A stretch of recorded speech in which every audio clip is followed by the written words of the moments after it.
I think just a week before McAfee died, there was Christopher Sine, who was a whistleblower in Hillary Clinton's campaign, who exposed dodgy meetings she was having. He recently reported that there were threats to his life and his family, and that he had no intention of killing himself. And lo and behold, he kills himself. Then there was obviously McAfee said he wasn't going to kill himself, got the whack tattoo, and lo and behold, he kills himself. There was a few years ago. I think this might have even been back under Obama, so it might have been quite a while ago. But it was a woman in DC called the DC Madam, who was sort of a mistress for the elites in Washington. And she had sort of a long phone book of people who'd been sort of using services that she was offering. And she handed it to the press, and they basically, to get it leaked, they all refused to report on it. And then shortly thereafter, she actually went on the Alex Jones show and said that she has no intention of killing herself. And then lo and behold, shortly after, she kills herself with her hands tied behind her back.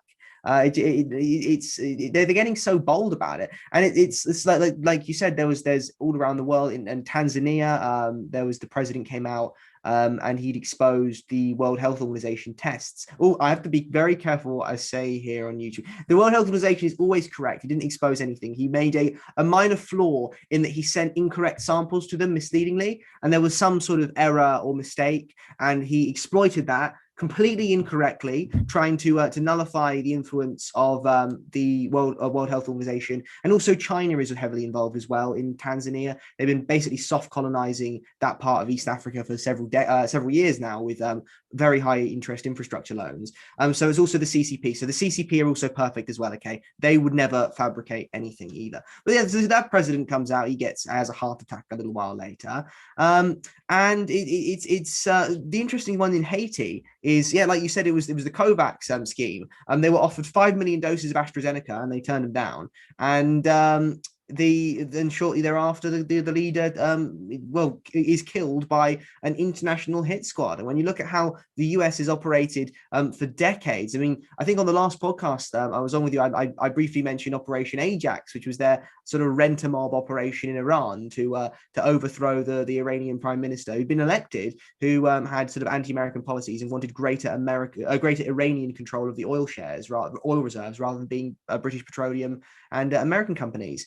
And lo and behold, they basically pay for a mob to go out and try and overthrow the government successfully. I mean, Margaret Thatcher's son in the 1980s or 90s tried to launch a coup against Equatorial New Guinea because of their oil, basically. And it was only due to a whistleblower in the mercenary team that tipped off, I think it was the Zimbabwean government, and they apprehended them before they managed to enter Equatorial New Guinea.